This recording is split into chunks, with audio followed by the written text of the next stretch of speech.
lah sungguh benar dia ini seorang Islam. Dan kenapa saya bertanya, dia itu memilih agama Kristen. Di dalam Al-Quran, mungkin kamu belum baca atau kamu lupa, bahwa Nabi Isa itu adalah orang-orang Muslim. Dia adalah Muslim.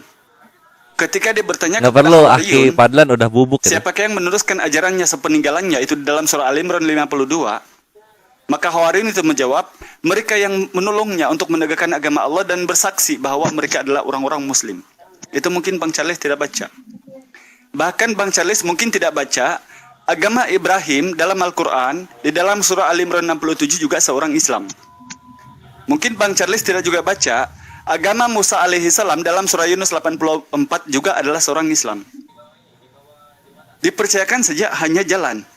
Di dalam surah Az-Zukhruf 61 sampai 64 itu yang terdapat di Bible kulinerasinya di Injil Yohanes 14 nomor 6. Namun jalan yang diperagakan oleh Yesus, yang disampaikan oleh Yesus adalah sampai kepada tujuan Al-Hidayah, naik bus ke Indonesia, melalui bus itulah kemudian Al-Hidayah sampai ke Indonesia. Bukan bus itu adalah Indonesia, karena bus itu adalah jalan, bus itu yang dipanggil di Malaysia bus. Nah, ayo sekarang coba kita uji. Di dalam surah Al-Imran ayat 3, barang siapa yang mencari agama di luar daripada Islam tidak akan diterima daripadanya, dan di akhirat kelak mereka termasuk orang-orang yang rugi. Ya. Kemudian kenapa Al-Hidayah takut murtad? Karena coba sekarang Bang Charles baca di 2 Tesalonika 2 nomor 3, bahwa pada hari akhir ketetapannya orang-orang murtad yang ditetapkan dahulu lebih dulu binasa. Itu di Bible tertulis, bukan di Al-Quran. Orang-orang murtad.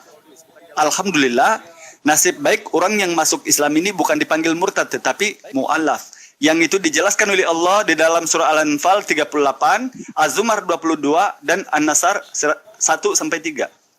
Orang-orang yang kembali kepada fitrah, mencari ridha Allah Subhanahu wa taala sebagai manusia sempurna, karena tidak mensyirikkan Tuhan. Sekarang ketika antum memilih agama Kristen, besok saya kawin 60 orang perempuan, kalau ada satu ayat sejak kamu jumpa di dalam Bible, the New Testament, perkataan Yesus yang mengatakan umatnya Kristen masuk surga. Apa yang terdapat kemudian di Bible?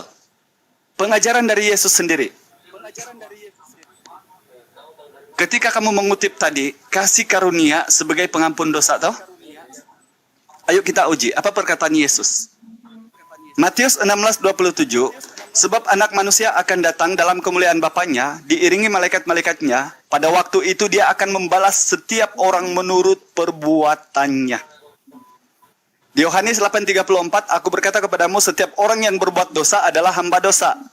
Di Yohanes 1 nomor 9, jika kita mengaku dosa kita, maka dialah Bapa yang adil, maha pengampun. Di dalam Lukas 23 nomor 34, ya Bapa, ampunilah mereka karena mereka tidak tahu apa yang mereka perbuat. Di dalam Markus 11, 25-26, apabila kamu berdiri untuk berdoa, ampunilah kesalahan orang siapapun, supaya Bapamu di surga juga mengampuni dosa kamu. Jika kamu mengampuni orang lain, Bapamu di surga juga mengampuni dosa kamu. Matius 6, 14-15. Karena jika kamu mengampuni kesalahan orang lain, Bapamu di surga juga akan mengampuni kesalahan kamu. Jika kamu tidak mengampuni kesalahan orang lain, Bapamu juga tidak mengampuni kamu. Siapakah Bapak ini? Ayo sekarang kita masuk ke Al-Quran. Dalam surah Al-Araf 153. Dan orang-orang yang melakukan kejahatan, dan sesudah itu mereka bertaubat, dan sadar akan kefasikan, maka Allah adalah maha pengampun, lagi maha penyayang. Di dalam surah An-Nur 22, surah Al-Buruz 14, An-Nisa 106, Al-Imran 31, Al-Imran 129, Al-Hadid 28, Al-Anfal 69, An-Nisa 99, Al-Maidah 74, An-Nur ayat 5, dan Al-Maidah 39. Allah maha pengampun persis seperti apa yang ada di Bible. Ayo kita uji. Apakah Tuhan yang dimaksud oleh Yesus itu maha pengampun dosa? Ulangan 24 nomor 16. Janganlah ayahmu dihukum mati karena anaknya.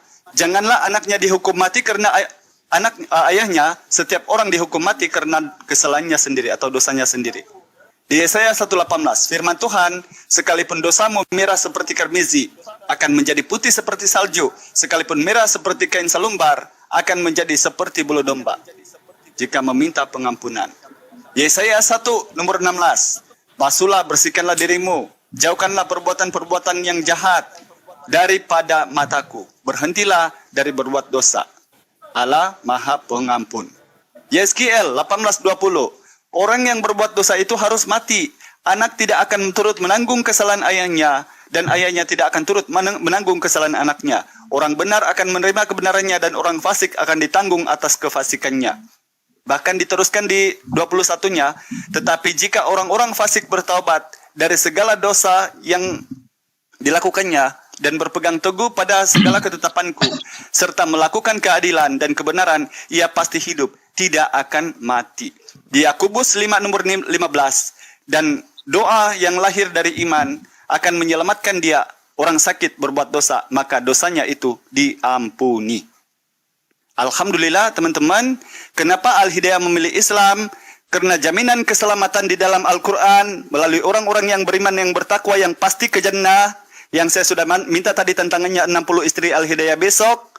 Kalau ada satu ayat saja Yesus bilang memasukkan umat Kristen ke surga.